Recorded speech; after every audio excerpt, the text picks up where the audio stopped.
Salut les gens, bienvenue sur la chaîne All Passion et bienvenue dans le Sud. Alors aujourd'hui, la présentation d'une nouvelle imprimante qui cette fois-ci m'a été envoyée directement par la marque, par Creality, à savoir la Ender 3 V3+. Alors déjà, un grand merci à eux de me permettre de te présenter ce nouveau produit qui m'a semblé porter un grand intérêt. Parce que moi, tu me connais, si c'est pour te présenter un produit similaire que je t'ai déjà présenté avant, ça porte pas grand intérêt, mais là, crois-moi que chez Creality, ça envoie encore du lourd avec cette machine. Alors on va commencer tout de suite avec le principal atout qui va sûrement t'intéresser, c'est son volume d'impression. Oui, parce que je te connais, hein, l'un des principaux paramètres que tu vas regarder si tu décides de t'orienter vers l'achat d'une imprimante 3D ou d'enrichir ton parc, c'est son volume d'impression. 300 par 300 par 330 mm de haut. Tiens, je te mets en parallèle le volume de la K1 ou de la K1C, hein, qui faisait 220 par 220 par 250 mm de haut, bah tu vois qu'on gagne quand même 58% de son volume d'impression, et je crois même qu'on gagne 3 cm de plus en hauteur par rapport à la K1 Max, hein, de mémoire. Donc là, pour le coup, un très beau volume. En revanche, là, on est sur une imprimante ouverte et non pas enfermée dans un caisson. Et d'ailleurs, avec ce type de machine, on retrouve un fonctionnement en Core XZ plutôt qu'un Core XY, comme avec les séries K. Alors tiens, j'ouvre une petite parenthèse pour les novices pour qui la notion de Core semble être un peu du chinois. Alors c'est tout simple, le fonctionnement en Core XY comme la K1 ou la K1C, pourquoi? Eh bien parce que la tête d'impression va se déplacer horizontalement dans les deux sens, hein, donc en X et en Y, et c'est le plateau qui va se déplacer sur la hauteur, donc en Z, sur l'axe Z. Et bien le fonctionnement de la tête, c'est tout simplement, on appelle ça en Core XY. Contrairement à cette machine, où là, la tête va se déplacer uniquement sur l'axe X et également sur l'axe Z, parce que c'est le plateau qui va faire des mouvements d'avant en arrière, qui va occasionner le mouvement sur l'axe Y. Donc la tête, cette fois-ci, fait un mouvement en X et en Z. C'est pour ça qu'on appelle ça en Core XZ. Je referme la parenthèse, et puis j'espère, pour ceux qui n'avaient pas compris, que ça aura éclairer leur lanterne. Alors en revanche, avec cette machine, de grandes similitudes avec les bonnes évolutions qu'on a eues notamment sur la K1C. D'ailleurs, comme pour toute la série K, la même vitesse d'impression, en tout cas sur le papier, de 600 mm par seconde, et une accélération toujours la même de 20 mètres par seconde au carré. Un extrudeur robuste trimétal qui ressemble fortement à celui de la K1C, qui d'ailleurs pour moi a été l'évolution majeure de la K1C par rapport à la K1. En tout cas, si c'est pas le même, il lui ressemble fortement, hein. Je vais te mettre les deux photos en parallèle, tu me diras dans les commentaires ce que toi tu en penses, hein. Donc bien évidemment un extrudeur direct drive tout acier, donc très robuste. Le même principe de chauffe que la K1C avec le même hautent de 60 watts qui lui permet d'atteindre de hautes températures très rapidement. Le même système de buse que la K1C, hein, une buse unicorne trimétal qui permet également un changement rapide, et comme je te l'ai déjà expliqué dans la review de la K1C, tiens d'ailleurs je te mets le lien par là si tu veux la voir, cette buse permet d'éliminer les risques de fuite que tu pourrais avoir lorsque tu fais un remplacement de buse si tu ne viens pas mettre correctement en contact la nouvelle buse par rapport au corps de chauffe, risque de fuite de filament chaud qui viendrait à boucher ta tête. Bref, tu te retrouverais dans une grosse galère. Donc écoute, sur cette machine, ils ont remis cette grosse révolution au niveau de ces nouvelles buses. Donc jusque là, j'ai envie de te dire, les mêmes composants techniques que la K1C avec des mêmes vitesses d'impression, un extrudeur tout métal, une buse unicorne, une montée rapide à haute température, donc sûrement très possible d'imprimer du carbone. Et oui, on peut avec cette machine, mais j'y reviendrai un peu plus tard. Comme pour les séries K, une calibration automatique en résonance, hein, ils appellent ça l'input shaper. Alors tiens, ça aussi, je vais t'en parler 2 secondes. On dirait que je te fais un cours de vocabulaire. Bon, c'est tout simple, hein. Lorsqu'une machine va vite, elle engendre des vibrations, forcément, tu t'en doutes, et donc de la résonance qui peut se retrouver et altérer tes impressions. Bon, l'input shaper, tu vas voir quand on va démarrer la machine, on va faire comme pour la K1 et la K1C, dans sa phase d'étalonnage, elle va se mettre en vibration et étalonner son capteur pour pouvoir justement par la suite compenser ce phénomène lors des impressions. C'est beau la technologie. Et en continuant sur la lancée, bien entendu qu'il y a également l'auto-nivellement du plateau et de la hauteur de buse. Bon, tu vois qu'encore jusque là, on est encore sur une machine quasiment plug and play, hein. Il n'y a plus de choses à faire à part de lancer ces calibrations automatiques. Elle se règle toute seule, il n'y a plus de feuilles de papier ni rien, ni de molette à tourner pour savoir est-ce que je suis trop haut, est-ce que je suis trop bas. Tout qui se fait encore tout seul avec cette machine. Moi, ça me fascine un peu toutes ces évolutions dans le monde de l'impression 3D. Moi, je pense qu'avec ces évolutions, quand même, les fabricants, ils arrivent à raccrocher les wagons avec un public qui s'éloignait un peu de la monde de l'impression 3D parce que ils voyaient un peu les autres faire, qu'il fallait mettre les mains dans le cambouis pour faire un peu des réglages. Ça semblait être compliqué. Là, maintenant, on touche quand même des machines grand public, hein, où j'ai envie de te dire, comme tout se fait tout seul, le même principe qu'une imprimante papier pour ton ordinateur, hein. Tiens, je te rappelle aussi que j'ai préparé pour les novices, débutants ou ceux qui veulent se lancer dans l'impression 3D mais à qui ça fait encore un peu peur, que j'ai préparé une mini-série de 5 épisodes que tu pourras voir ça. Je vais commencer à diffuser ça à la rentrée en septembre, hein. Donc écoute, écoute, si tu veux pas manquer tout ça, hein, abonne-toi à la chaîne avec la petite cloche pour être informé de la sortie de ces vidéos. Et on continue les évolutions avec cette machine, et ben bim, quelque chose qu'il n'y a pas ni sur la K1, ni sur la K1C, ni sur la K1 Max, et ben la tension automatique des courroies. Parce que pour ceux qui savent, hein, eh ben un jour tu observes un décalage de couches, tu te dis tiens, est-ce que mes courroies sont toujours suffisamment bien tendues? Bon, ben là tu te poses même plus la question. Tension automatique des courroies. Alors à mon avis, rien de bien compliqué, hein, ça doit être un galet tendeur avec un ressort qui fait que ta courroie est toujours en tension. Bon, c'est peut-être simple, mais il fallait y penser et installer ça sur une imprimante. Et maintenant revenons au type de filament pris en charge par cette machine. Et ben j'ai envie de te dire, tous, PLA, ABS, PETG, TPU, ASA, carbone, mais là, encore une fois, je mets une petite astérix que les marques ne mettent pas, hélas, dans le type de filament pris en charge. Quand tu regardes la description d'une machine, là on est quand même sur une imprimante ouverte, et je te rappelle que les filaments haute température qui sont sensibles aux variations de température que tu pourrais avoir, nécessitent d'être employés dans un caisson, hein, chose qu'il n'y a pas avec une imprimante ouverte. Alors bon, tu feras un peu comme tu veux. Moi je déplore en fait qu'ils ne mettent pas une petite astérix dans leur description pour indiquer ça, que pour tel et tel type de filament, oui tu vas pouvoir les imprimer, oui parce que tu as vu les composants techniques c'est les mêmes que la K1C, donc il n'y a pas de raison que tu puisses pas imprimer du carbone ou de l'ABS, rien que de l'ABS. Et si tu veux faire ça avec cette machine, mets-la dans un petit caisson, tu te conçois un petit caisson, soit en plexi, soit en bois, enfin bref tu feras un peu comme tu veux, mais en tout cas il devrait spécifier ça. Donc oui c'est possible, mais moi je te conseille de prendre en compte ma petite astérix. Bon il est temps de passer au déballage. Alors comme tu le vois avec le carton, forcément on n'est pas sur une imprimante prête à l'emploi, mais j'ai dans l'idée qu'il ne va suffire qu'assembler la potence de l'axe Z sur la base et que ça va pas être bien compliqué. Allez, je te fais d'abord un petit unboxing rapide.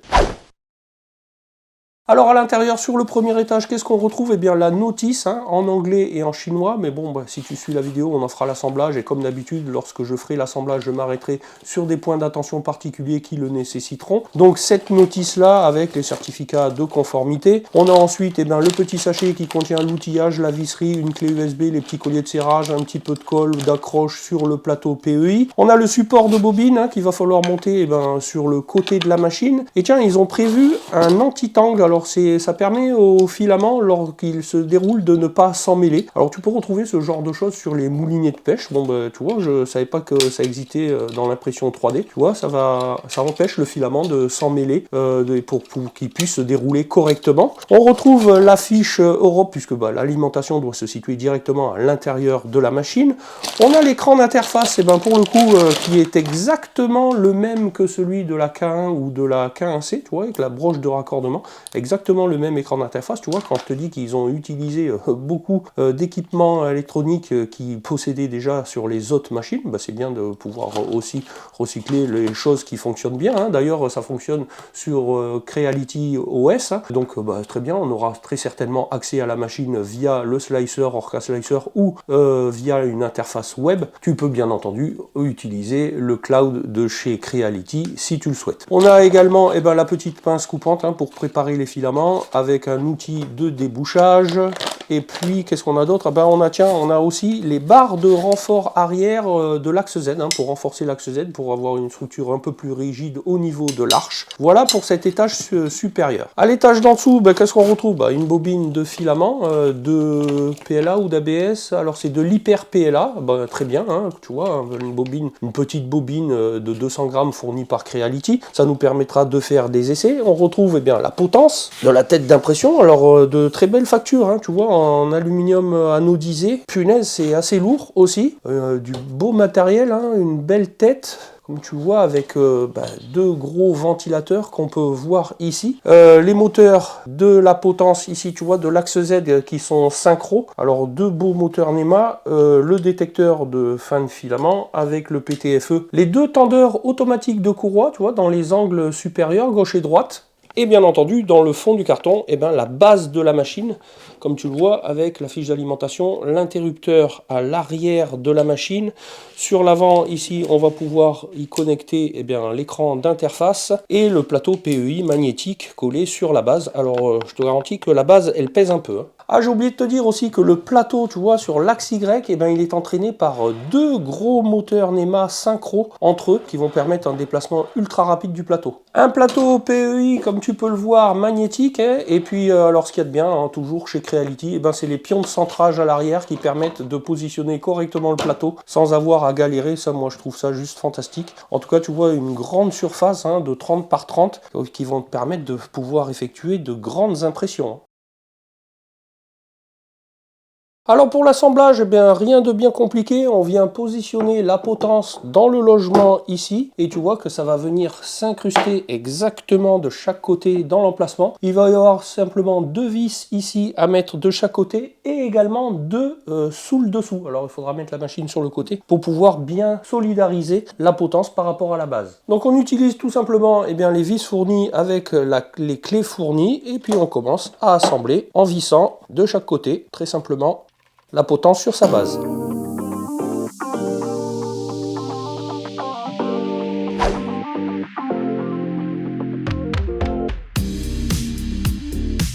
On en profite ensuite eh bien, pour monter les barres stabilisatrices arrière de la machine. Alors tu vois, ils sont repérés droite et gauche, hein, avec un L pour left gauche et un R right. Et ici en plus tu as un support, un clamp qui va nous permettre eh bien, de tenir le faisceau exactement à cet endroit. Tu vois, c'est bien fait, il y a une petite étiquette. Donc on va commencer par clipser le faisceau à cet endroit avec la barre vers le bas comme ceci. Et ensuite eh bien, tout simplement de venir fixer avec les deux écrous en haut et en bas de la machine aux emplacements prévus. Et on répète la même opération du côté droit. On peut ensuite raccorder eh bien, le capteur de fin de filament. Alors, petit point d'attention particulier, c'est que j'ai remarqué que, bien, tu vois, ce capteur ici, ça doit être le capteur de fin de course en haut, et bien les deux vis ici n'étaient pas serrées du tout, elles n'étaient pas serrées à fond, donc moi le capteur il bougeait légèrement, donc j'ai resserré correctement les deux vis de maintien de ce capteur. Ensuite, on vient tout simplement connecter eh bien, le câble sur l'extrudeur, comme ceci. On vient le sécuriser avec un collier Riesland, comme cela. Les deux petits trous qu'il y a prévus à cet effet. Un petit coup de pince coupante et ensuite on vient clipser le petit cache qui était fourni comme ceci. Ensuite on peut tout simplement utiliser ces petits clamps là en les passant d'abord dans le tube de PTFE avant de venir le raccorder sur la tête d'extrusion pour pouvoir ensuite venir y clipser le câble d'alimentation de la tête. On vient ensuite tout simplement raccorder l'écran d'interface comme ceci et on vient le clipser dans les encoches prévues, tout simplement. Bien entendu qu'avant la mise sous tension, tu t'assures dans la petite lumière ici, au fond, que le connecteur est bien positionné sur la position 230 volts. Et on positionne enfin eh bien, le support de bobine sur le côté de la machine. Bon alors tu as vu que pour l'assemblage de cette machine, il n'y avait rien de bien compliqué, hein, tout est bien indiqué sur la notice, et puis en plus maintenant tu pourras suivre cette vidéo où je t'ai montré l'assemblage, la connexion à faire dans tous les éléments. Maintenant ce que je te propose c'est de faire le premier démarrage de cette machine. Alors j'en profite également pour te montrer que le port USB se situe à l'avant droite de la machine. Comme on peut le voir à la mise sous tension, eh bien, on a bien le logo de Creality, ça nous témoigne déjà qu'on a bien fait les raccordements de l'écran. On nous invite ensuite à choisir la langue de l'interface, eh bien je vais choisir tout simplement le français et je clique sur suivant. J'accepte ensuite les conditions de confidentialité, le fuseau horaire pour la France, et ensuite on lance le processus d'autotest. Comme pour les précédentes machines, un test de vibration dont le bruit est assez particulier puisque ça monte crescendo en faisant monter la fréquence.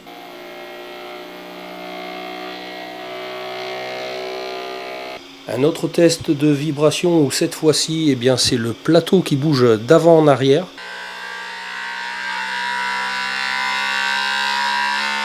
Voilà ce test vibratoire un peu particulier, hein. C'est donc ça la fonction Input Shaper, comme je te le disais juste avant. Compensation des vibrations liées à la vitesse de la machine. Et maintenant la machine lance tout simplement son nivellement automatique, que ce soit pour le plateau ou la hauteur de buse.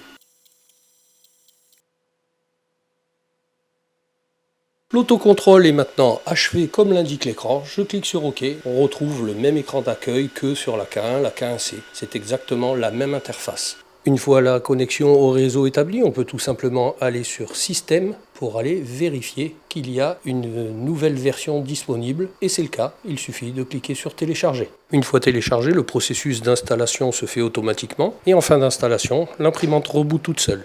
Je t'invite ensuite à refaire une calibration complète après avoir mis à jour la version du firmware. Allez, comme tu peux le voir, j'ai inséré une bobine de filaments normaux pour te montrer que pour mettre le système permet d'éviter que le filament s'en mêle. Comme pour la K1C, il suffit de pousser le filament avec le petit levier sur la tête en position centrale et une fois qu'il est embuté, on positionne le levier sur la position de gauche. Dans le menu, on sélectionne ensuite extrusion retrait et puis on vient tout simplement cliquer sur extruder pour engager le premier filament. Une nouvelle fois, on voit que l'imprimante a été testée en usine puisque le premier filament qui coule est blanc et qu'ensuite, pour que tu vois la différence, on voit bien le filament bleu qui commence à couler pour la purge. On va tout simplement aller ensuite dans le dossier pour voir toutes les pièces disponibles en local de sorte à pouvoir tester la machine. Alors on va prendre une pièce originale plutôt que Benchy. Qu'est-ce qu'il s'agit ici? Peut-être un décapsuleur. Bon bah écoute, on va essayer de lancer ça et ensuite on verra le résultat d'impression. Alors personnellement, je ne trouve pas judicieux le fait que le capteur de fin de filament soit fixé à ce niveau-là, parce que tu vois, lorsque la machine commence à faire ses checks sur ses end-stop qui se trouvent en haut de la potence, ça tire sur le filament et ensuite, quand ça va faire sa détection d'auto-level avant de lancer l'impression, on se retrouve ici avec une longueur de filament qui se retrouve enroulée ici. Alors ça, c'est pas super judicieux. Il faudra qu'on voit si on peut pas déplacer le capteur de filament à un autre endroit que sur la potence de l'axe X. Ça, je trouve pas super ce système là.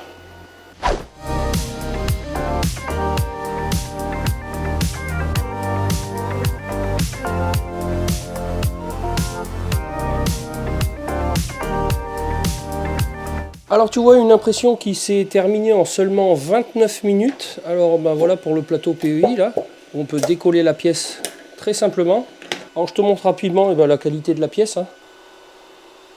Voilà pour ce qui est, alors je sais pas si c'est une raclette ou un décapsuleur, aucune idée. Voilà ce que ça donne au niveau de l'impression. C'est plutôt assez propre.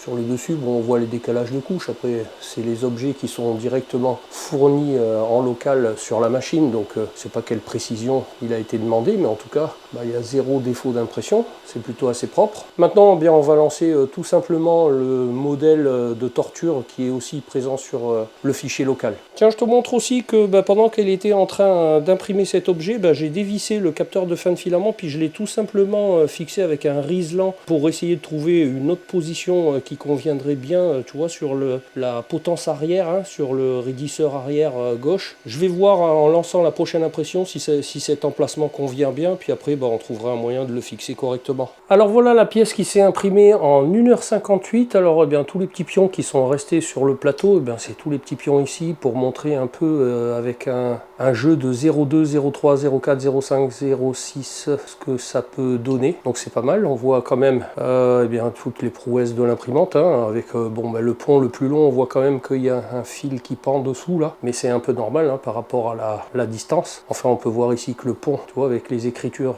bien imprimées, surtout tous les petits pics ici là, il y a un petit peu de cheveux d'ange, mais c'est vraiment léger. C'est vraiment léger, mais c'est quand même super précis. La petite tour ici, les inscriptions et les espèces de graduations ici. Il n'y a pas de décalage de couche sur la hauteur, plutôt très propre. Pour une pièce sans support, même ici, c'est quand même très bien tout ça. Alors maintenant rapidement pour ajouter cette nouvelle imprimante dans le slicer Orca Slicer, il suffit tout simplement de cliquer ici, de sélectionner ou supprimer des imprimantes ici et de venir chercher dans la rubrique Creality, la Creality Ender 3 V3+ en 0,4 mm et de faire confirmer. On peut ensuite sélectionner ici le Wi-Fi, de lui rentrer ici l'adresse IP qu'on a relevée sur la machine, et de cliquer sur OK. On peut voir rapidement qu'en cliquant en haut sur Appareil, on a accès à l'imprimante. On n'a évidemment pas le monitoring puisqu'il n'y a pas de caméra sur cette imprimante. Mais on aura quand même une grande facilité de pouvoir envoyer nos fichiers slicés directement à l'imprimante en passant par le réseau. Et pour les filaments, il suffit tout simplement de cliquer sur Ajouter, supprimer ici des filaments. On voit tout de suite que la Creality Ender 3 V3 Plus est bien sélectionnée pour les filaments. Les types de filaments sont tous sélectionnés et comme moi j'ai personnellement installé l'Ak1 et l'Ak1C, je n'ai pas d'autres filaments à sélectionner dans la mesure où les paramètres de fonctionnement de cette machine sont identiques à l'Ak1 ou l'Ak1C, que ce soit en termes de vitesse ou de température de filament. Je te montre qu'il est également possible d'accéder à ton imprimante depuis une interface web, que ce soit depuis ton ordinateur ou depuis une tablette, en tapant simplement son adresse IP dans la barre d'adresse. Alors en conclusion, qu'est-ce que je pense de cette machine? Alors d'abord, je te montre un petit souci que j'ai rencontré et que j'ai fait remonter à Creality pour savoir s'il s'agissait d'un problème isolé ou s'ils étaient au courant du problème, au sujet de la fixation de l'écran d'interface. Regarde, je te montre. Tu vois? Une fois clipsé dans la base de la machine, eh bien, il a une petite oscillation verticale comme ça qui n'est pas normale puisque je n'avais pas rencontré ce problème que ce soit sur la K1 ou la K1C lorsqu'on vient clipser l'écran. Et donc ils m'ont fait part qu'ils étaient bien au courant du problème et ils proposent tout simplement de fixer l'écran au bâti de la machine en insérant derrière un petit morceau de ruban double face. Comme il s'agit du même écran, je pense que dans le bâti de cette machine, eh bien, ils ont laissé un peu trop de jeu dans les fentes qui occasionnent ce petit désagrément au niveau de sa fixation, mais rien de grave là-dedans. Et du coup, je continue avec les points négatifs. Et le suivant, c'est le choix du placement de ce capteur de fin de filament. Avoir fait le choix de le fixer sur la potence de l'axe X est selon moi pas judicieux, parce que lorsque la tête d'extrusion se retrouve au niveau du plateau, le capteur par la même occasion se retrouve en bas, et c'est déjà pas facile d'aller introduire le filament au travers du capteur. Et lorsque la machine démarre et qu'elle vient faire son point zéro sur les end-stops situés en haut de la potence de l'axe Z, ça déroule beaucoup de filaments, et lorsque le prime démarre, tout ce filament se retrouve entortillé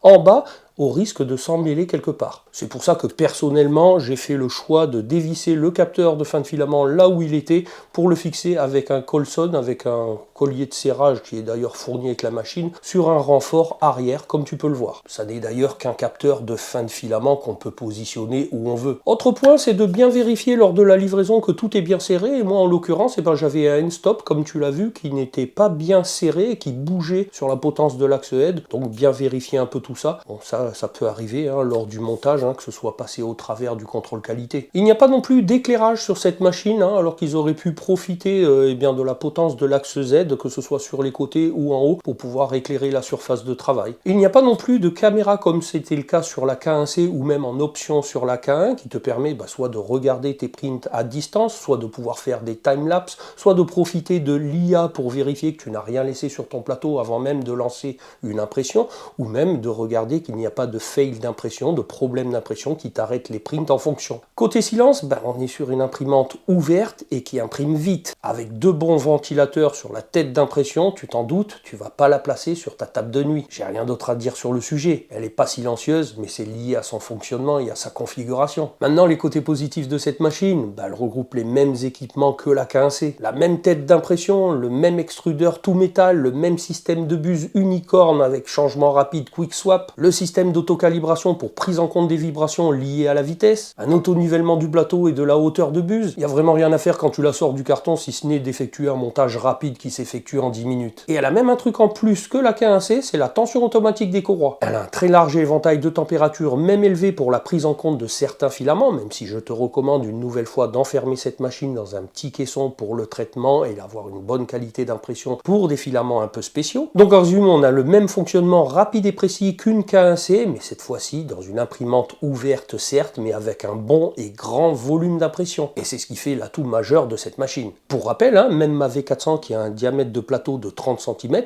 ne permet que d'imprimer un carré de 21 cm de côté. Et puis maintenant, je vais dire adieu à ma Sidewinder X2, parce qu'on a exactement le même plateau d'impression de 30 par 30. On perd un petit peu en hauteur, parce que là, on n'a que 33 cm de hauteur contre 40 de la Sidewinder X2. Mais enfin, avec ses vitesses de fonctionnement, on je pense que je vais oublier les 80 mm par seconde de la Sidewinder X2. Mais tout évolue, c'est normal. Bien évidemment, l'accès à cette machine par le réseau depuis ton ordinateur qui va permettre d'envoyer, comme pour la K1 et la K1C, tes fichiers slicés directement à la machine sans avoir à passer par la clé USB, même si le port USB est super pratique puisqu'il est placé à l'avant même de la machine. Donc ça, c'est aussi super pratique. Maintenant, regarde, hein, c'est quand même une très belle machine, hein, robuste, rigide. Ils ont pensé à tout avec les jambes de force à l'arrière pour renforcer la potence de l'axe aide en aluminium anodisé, le petit logo rétro-éclairé sur la tête, hein, c'est du plus bel effet. Mais bon, en tout cas, vraiment de très bonne facture, de très bonne qualité, encore une fois, chez Creality avec cette machine. Donc si tu es dans le cas où tu possèdes une ancienne imprimante avec un volume proche de celui-ci, ou que tu sois débutant, ou que tu veuilles te lancer dans l'impression 3D filament, eh ben c'est bien une imprimante que je peux te conseiller et te recommander. Tu seras une nouvelle fois, toi, le seul juge de l'utilisation que tu voudras faire d'une imprimante 3D. Moi, personnellement, je ne suis pas particulièrement adepte des filaments spéciaux, de l'ABS de temps en temps, mais en fonction du volume de la pièce que j'ai à imprimer, eh ben, je peux me servir encore d'une petite K1, une imprimante fermée ou de la K1C. Et la majeure partie du temps, j'imprime avec du PLA. Et l'avantage d'avoir un grand plateau d'impression, c'est soit de pouvoir imprimer une grande pièce, soit d'en imprimer plusieurs sur le même plateau. Au niveau de la tarification, on est sur une imprimante qui tourne aux alentours des 500 € actuellement. Comme je te le dis à chaque fois, on achète toujours un équipement en fonction de son utilisation, également en fonction de la fréquence qu'on va en avoir. Et aussi, il faut être un peu autocritique et être juge de sa capacité à mettre les mains dans le cambouis et à dire, bon ben moi je suis capable de faire tout un tas de réglages et de pouvoir régler un peu tout un certain nombre de choses qu'il faudra aussi que je refasse peut-être un peu dans le temps, alors que ben maintenant sur le marché on a des imprimantes qui se débrouillent toutes seules, tu n'as plus rien à faire, c'est quasiment plug and play,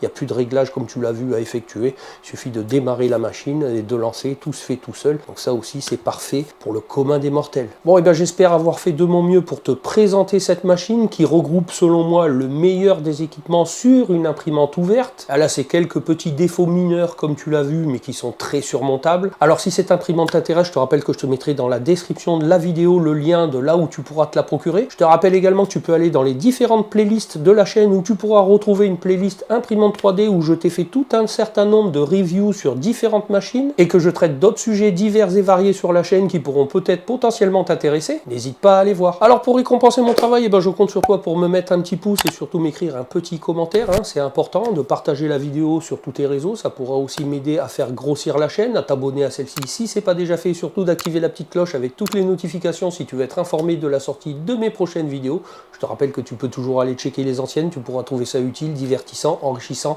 et moi je te dis à bientôt pour une prochaine vidéo. Allez, salut les gens!